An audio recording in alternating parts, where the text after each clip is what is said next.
சரி, நான் செவனே தானா போய்க்கிருந்தேன். யாரு வம்பு தும்புக்காச்சும் போனனா?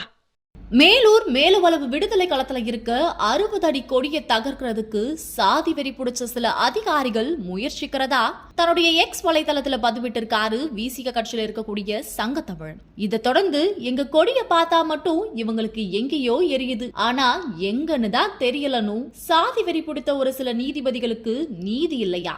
எங்கள் கொடியை பிடுங்கும் அதிகாரிகளுக்கு சாதி வெறியா? விழுப்புரம் மேல்பாதியில் நீதிமன்றம் கோவிலை திறக்க சொல்லி நீதி வழங்கப்பட்டுச்சு. இதுவரையும் திறக்காத அதிகாரிகளுக்கு தைரியம் திராணி இல்லையானும் பஞ்சமி நிலங்களை மீட்டெடுத்த நீதிமன்றம் பல ஆண்டுகளுக்கு முன்னால் நீதி வழங்கியும் இதுவரை அமல்படுத்தாத அரசாங்கமே உனக்கு வெட்கம் இல்லையா?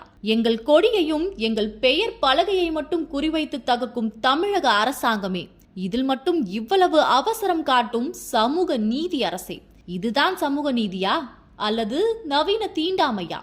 ஊரும் சேரியும் இந்தியா முழுவதும் தனித்தனியாக இருக்கிறது. இன்னும் தீண்டாமை தலை பிரித்து ஆடுகிறது. இதெல்லாம் நீதிபதி கண்களுக்கு தெரியவில்லையா?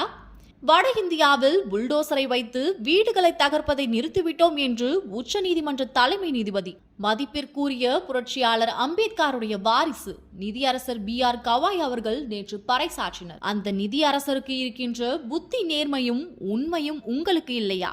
கடைசியா ஒரு அறம் சார்ந்த கேள்வி கேட்கிறேன். மதுரை மேலூர் மேலுவளவு பறையர்கள் யாராவது இறந்தால் சுடுகாட்டுக்கு தூக்கி செல்ல பாதை இல்லை. அதற்காக போராடி விடுதலை சிறுத்தைகள் நீதிமன்றத்தில் நீதி பெறப்பட்டது.